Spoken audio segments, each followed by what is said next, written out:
Radio X.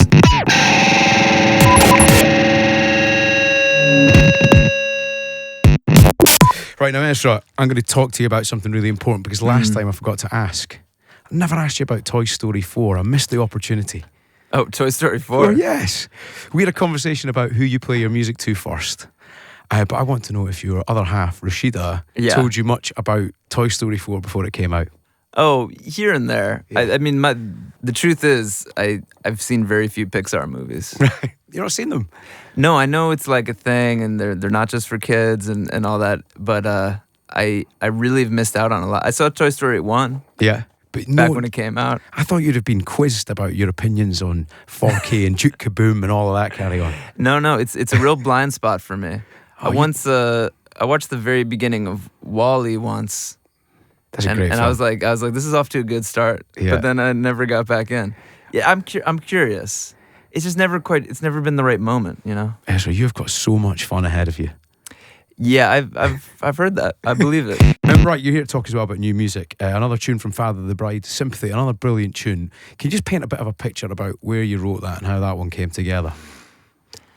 I don't remember where I first wrote it, but I know wherever. I might have been at home, I might have been at the studio, but I was definitely sitting with an acoustic guitar, and I just kind of banged out the two main parts, and there's like this big kind of like Gypsy Kings flamenco, and then I thought it'd be fun to alternate between that and then something that felt kind of like small and not strummy. So I was going bam, bam, bam, bam, and then I kind of wrote this bop, bop, bop, bop, bop, bop, bop, part, and that kind of became the heart of the song, the kind of contrast between those two moments. So yeah, just sitting with the guitar. Some lovely little intricate moments in it. You said last time you often write stuff that you can't play yourself. Yeah. Is this another example of that? Because there's some lovely little guitar parts in there.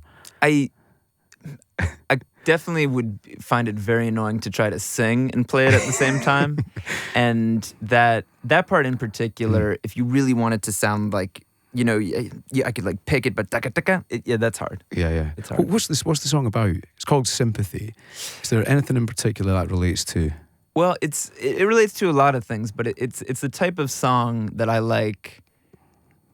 I don't know what you would call this, but you know, there's songs that like tell a story or paint a picture of a moment, and then there's songs that almost like an old Bob Dylan or like a folk song that aren't story songs, where basically you have a little chorus, and here it's now we got that sympathy, what I'm to you, you are to me. So that's like the topic, right? Yeah. The meaning of sympathy, and then every verse is like a different take on it. Mm-hmm. So, the verses are very different from one another. Some of them talk about religion or politics or, love, but they're all examining this idea of what sympathy really means, because, there's sympathy, the kind of good vibe where it's like human beings caring about each other is one version of sympathy. But then there's also just like the very neutral version of sympathy. There's just two things that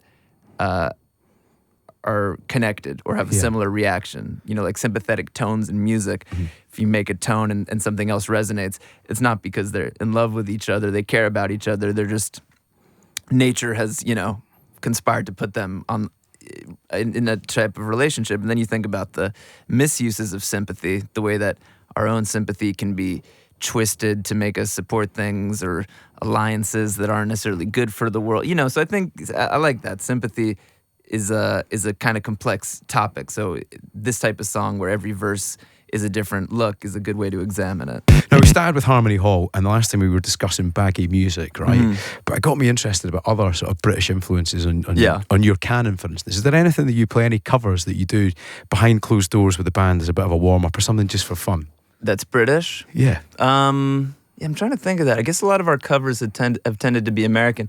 I mean, a very early cover that we did, which is British, is from the 60s, is the Honeycombs, Have I the Right, which is produced by the kind of early legendary British producer Joe Meek, who I was always like really interested in. Telstar, Joe Meek. Yeah, exactly. He also produced Amazing. Telstar. So that's a great song, Have I the Right, and we played that at our first concert. And we still bust it out every now and then. Because you've been asked for requests quite a lot. I think last time you were here, you did Egg Punk 3 times, back to back.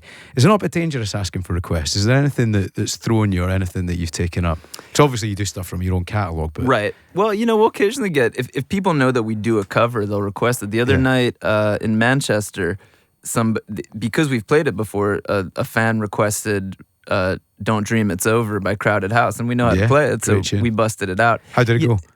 I think it was pretty good. I think the only issue you have is that it can be, because we have this request moment, now we do it in every show. It can just get a little controversial. Sometimes somebody picks, if say we didn't play Oxford Comma that night, somebody calls Oxford Comma, nobody's going to have an issue with that. But then sometimes somebody will pick a cover or a really deep cut or a ballad or something, and then you hear the rest of the crowd being grumbling a little bit, and you're like, they asked for come on guys, yeah. May I ask you one last question? We do a thing on the show called Live Affirming Moments. So those points at gigs that will live with you for the rest of your life. Yeah. Have you been to a show that jumps out in particular, something that will live with you for the rest of your life, of another artist that you've witnessed? I mean, the first thing that comes to mind, obviously he's such a legend, is seeing one of the shows for Paul Simon's farewell tour. I saw one of the ones at the Hollywood Bowl in LA. Way. Wow. And he's obviously, we've been compared to many times. He's an influence, and he's from the same part of the country as me. He's born in New Jersey. I got a lot to look up to and find in common with him. But there's something about that gig. His voice is perfectly preserved. But there's something about that. It's a very sentimental moment for a major artist like that to really be doing their farewell tour. Yeah. It's a lot of times it's a fake out, but I feel like with him, this probably is his final really big tour. And,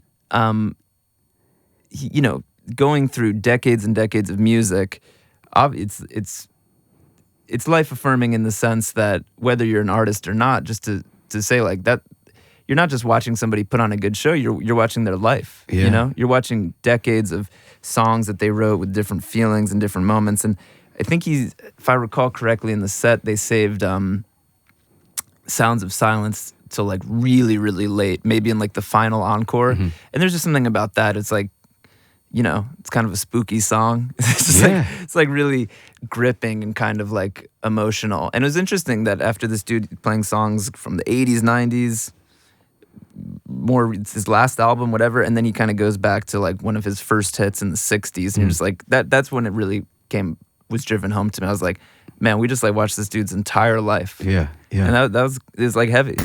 Radio X.